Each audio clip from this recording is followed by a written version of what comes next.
5 சிறுவர்கள் உட்பட 7 பேரின் நிலை என்ன?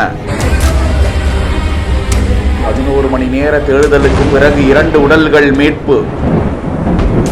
தடுத்து வெளியே எடுக்கப்படும் உடல்கள். மலை கோவிலுக்கு கீழே கேட்கும் ஒப்பாரி சத்தம், அதிர்ச்சியும் அங்கலாய்ப்பும். 170 பேர் கொண்ட குழுவினர் கடுமையான சிரத்தை எடுத்து செய்யும் மீட்பு பணி. பெஞ்சல் புயலின் கோர தாண்டவத்திற்கு திருவண்ணாமலை மாவட்டம் பெரும் பாதிப்பை சந்தித்திருக்கிறது.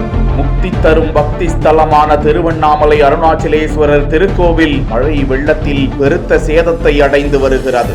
திருக்கோவிலின் மலை மீது இருந்து கீழே விழுந்த பாறை 3 வீடுகளை பதம் பார்த்து மண் சரிவு ஏற்பட்டு மூடியதில் 7 பேர் உள்ளே சிக்கிக் கொண்டதாக பேரிடர் மீட்பு குழுவினரும் கமாண்டோ படையினர் உட்பட 120க்கும் மேற்பட்டோர் 9 மணி நேரத்திற்கு மேலாக மீட்பு பணியில் ஈடுபட்டு வருகின்றனர். ஜேசிபி எந்திரம் மூலமாக வீடுகளை இடித்து வழி ஏற்படுத்தும் பணியில் தீவிர பணி நடந்து வருகிறது.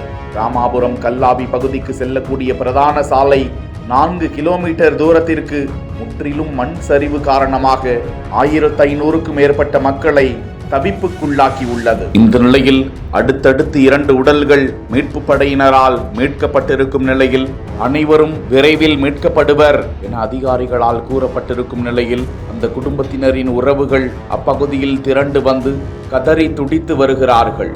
தொடர்ந்து மண் சரிவு ஏற்படும் பகுதி என்பதாலும் பாறை உருண்டுவிடும் அபாயம் இருப்பதாலும் அவற்றையெல்லாம் பொருட்படுத்தாமல் பேரிடர் மீட்பு குழுவினர் மீட்பு பணியில் ஈடுபட்டு வரும் நிலையில் பகுதியில் அச்சம் நிலவி வருகிறது.